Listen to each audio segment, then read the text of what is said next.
اسلامی ناول سفید چادر قسط نمبر اول۔ بارش کی ٹھنڈی بوندیں مسلسل برس رہی تھی۔ گاؤں کی کچی گلیوں میں پانی جمع تھا۔ اسی گاؤں کے ایک چھوٹے سے گھر میں عائشہ اپنی بوڑھی والدہ کے ساتھ رہتی تھی۔ ان کے پاس دولت نہیں تھی، لیکن عزت، حیا اور اللہ پر بھروسہ ان کا سب سے بڑا سرمایہ تھا۔ عائشہ سلائی کا کام کر کے گھر کا خرچ چلاتی تھی۔ اس کی والدہ اکثر کہا کرتی تھی، بیٹی، انسان کے کپڑے پر لگنے والا داغ دھل جاتا ہے، مگر کردار پر لگنے والا داغ آسانی سے نہیں دھلتا۔ اپنے کردار کی سفید چادر کو کبھی میلا نہ ہونے دینا۔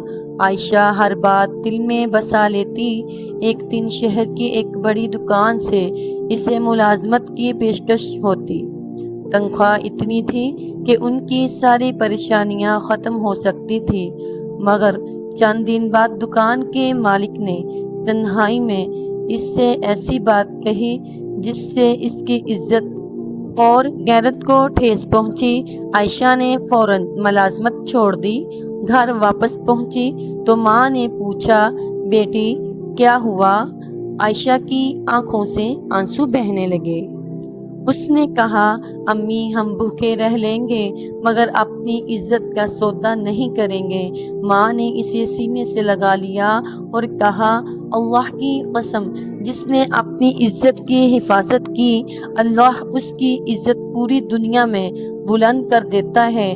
مگر آزمائش ابھی ختم نہیں ہوئی تھی۔ گاؤں میں افواہ پھیلنے لگے۔ کچھ لوگوں نے حقیقت جانے بغیر عائشہ پر الزام لگانا شروع کر دیا۔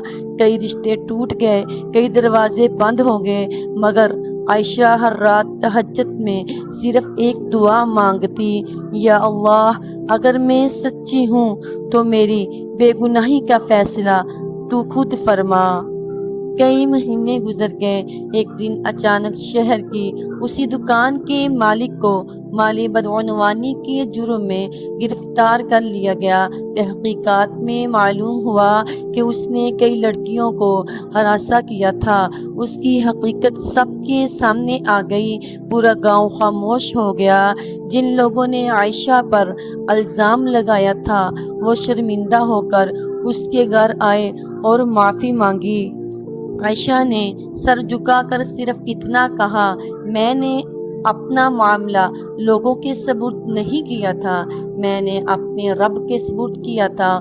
اس کی والدہ نے مسکراتے ہوئے سفید چادر اس کے کندھوں پر رکھی اور کہا، بیٹی، آج یہ صرف کپڑے کی چادر نہیں بلکہ تمہارے کردار کی پاکیزگی کی گواہ ہے۔